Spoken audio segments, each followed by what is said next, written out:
Naging maunlad po ang bayan ng Carmona. Bakit po? Dahil po, ang leader na kagaya po ng Loyola, sila po ang nagpaunlad ng bayan ng Carmona. Naging siyudad na katanggap na maraming parangal dahil sila lang po ang palaging nauupo. Kaya yung political dynasty po, hindi po ako sang-ayon dahil ang tao nakakaalam kung sino ang iboboto nila. Maging hindi po yan political dynasty. Kung gagawa yan ng korupsyon, gagawa yan. At tandaan po natin, dito po yung sa bayan ng Carmona, ang mag-asawang Loyola po. Marami pong natulungan na paunlad ang Carmona, maski ang bayan ng Ngayon, gusto natin na tawagin si Miss Beth Biohon.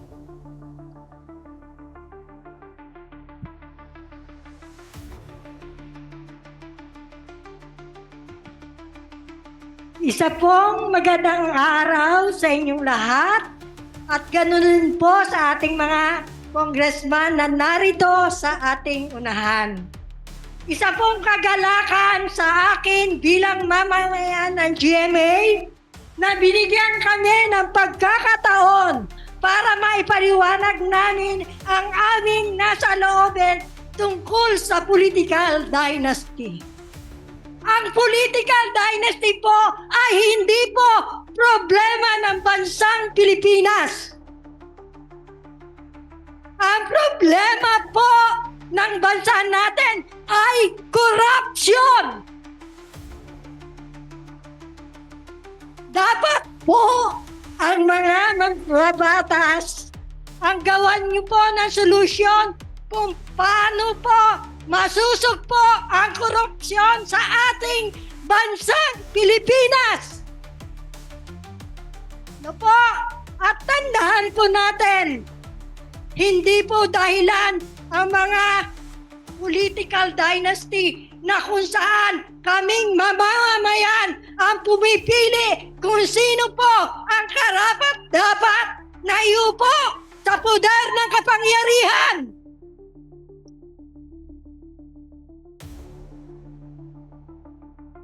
Marami po tayong problema na dapat tutukan ng mambabatas.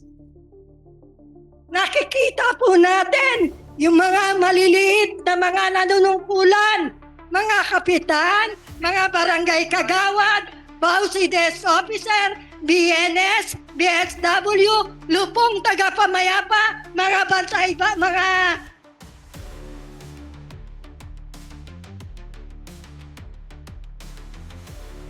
sa inyo sa nasyonal, pero sa konting pagkakamali binibigyan agad ng aksyon, hindi man lang mabigyan ng magandang honorar o sahod ang mga maliliit.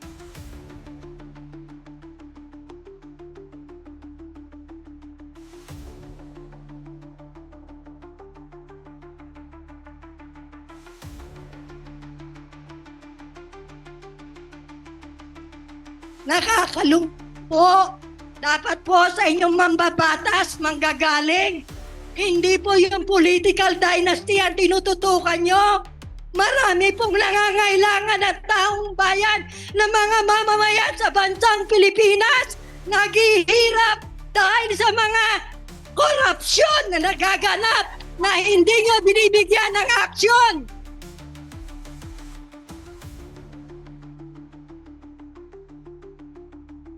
Ma'am, kailangan niyo po ng tubig? May tubig.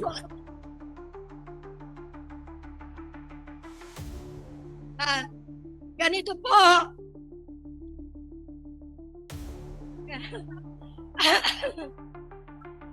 Ako po.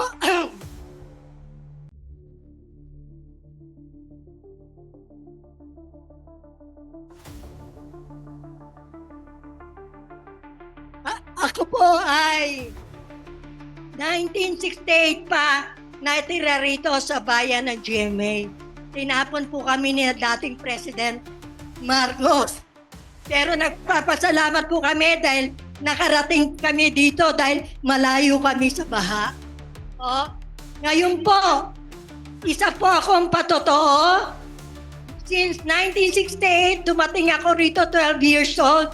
Ang bayan po ng Carmona ay isang hindi maunlad na bayan. Saksi po ako. Ngayon po, 70 years old na ako. Na po, ang bayan ng Carmona na magsimula po ang maupo ang mga Loyola, naging maunlad.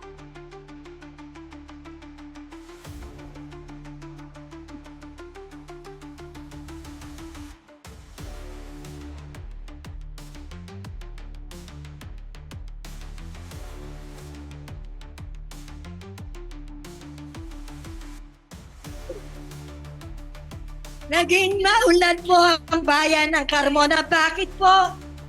Dahil po, ang leader na kagaya po ng Loyola, sila po ang nagpaunlad ng bayan ng Carmona. Naging siyudad, nakatanggap na maraming parangal dahil sila lang po ang palaging nauupo. Kaya yung political dynasty po, hindi po ako sang-ayon dahil ang tao nakakaalam kung sino ang iboboto nila. Maging hindi po yan political dynasty. Kung gagawa yan ng korupsyon, gagawa yan. At tandaan po natin, dito po yung sa bayan ng Carmona, ang mag-asawang Loyola po. Marami pong natulungan na paunlad ang Carmona, maski ang bayan ng GMA. Dito po kami nakikinabang, maging sa mga paggamutang bayan, bukas palad na tinatanggap ang taga-bayan ng GMA.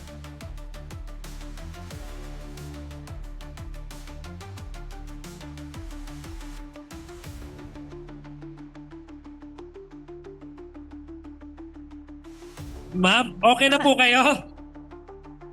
Pasensya na po kayo kasi yun po yung talaga Po. totoo. Sana po maunawaan nyo kaming lahat na hindi kami sang-ayon sa political dynasty. Okay.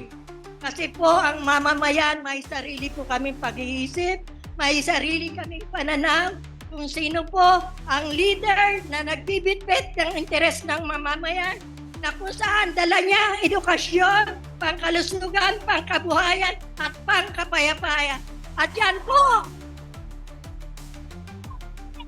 ay walang iba, makikita lang namin sa leader namin, sa mag-asawang Loyola na narito ngayon sa aming bayan. Maraming salamat po sa ganda sa inyong lahat. Mabuhay po, iboto niyo ako ng congressman